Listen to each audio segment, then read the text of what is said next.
Sirens continued to blare across northern Israel on Thursday morning, following a Shavuot Holiday marred by rockets and fires, as Hezbollah and the IDF exchanged attacks across the border. More than 200 rockets and missiles were fired by Hezbollah on Wednesday. Fires broke out in many locations, burning thousands of acres. Hezbollah was responding to the killing of Taleb Abdullah, described as the highest-ranking commander eliminated since the war began, with the heaviest barrage in recent months. It is believed that this response is not yet finished. This morning, the IDF spokesperson reported that overnight, fighter jets attacked military buildings in Ayat al-Shab in southern Lebanon and other terrorist infrastructure in Einata. Around 5 a.m., alarms sounded in the communities of Yechiam and Khalil in the western Galilee. Later, the IDF announced that an interceptor was launched at a suspected target, which turned out to be a false alarm. The warning was triggered by concerns about falling interceptor debris.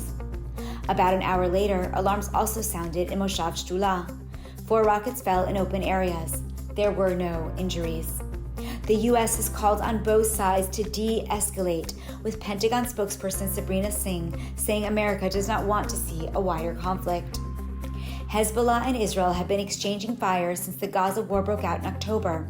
However, the northern border has heated up in recent weeks, and the escalating hostilities have raised fears of a larger conflict between the two heavily armed opponents.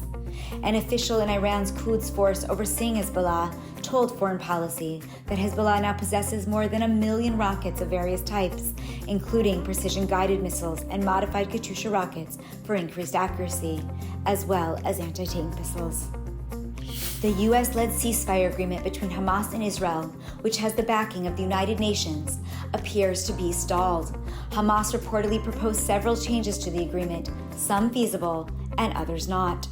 U.S. Secretary of State Antony Blinken was in the region this week for the 8th time since the October 7th massacre.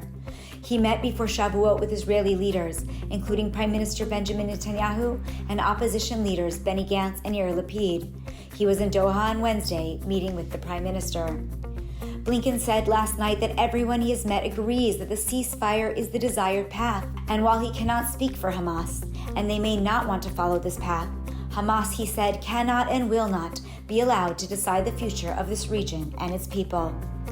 Hamas denied Blinken's accusation of proposing numerous changes. Osama Hamdan, a Hamas official, told Al Arabi TV that Blinken was part of the problem, not the solution, in the Gaza conflict.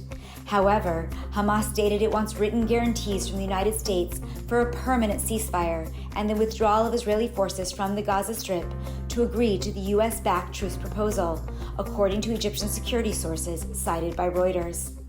Another Hamas official told Reuters that a ceasefire must lead to a permanent end to hostilities in Gaza, the withdrawal of Israeli forces, the reconstruction of the Palestinian enclave, and the release of Palestinian prisoners in Israel. Hamas has indicated that the next move is up to Israel. A UN inquiry released Wednesday alleged that both Israel and Hamas committed war crimes, with Israel's actions also being classified as crimes against humanity due to alleged significant civilian casualties. The Hamas-run health ministry reports the number of civilian casualties. The numbers have not been able to be verified, and in several instances have been called into question or retracted. The findings are from 2 separate reports by the UN Commission of Inquiry, which has a mandate to investigate international crimes in Israel and the Palestinian territories. Israel does not cooperate with the commission. The reports accuse both sides of sexual violence, with Israel rejecting the allegation and accusing the commission of bias. The commission also accuses Israel of additional war crimes, including starvation, as a method of warfare. Israel has firmly rejected the findings.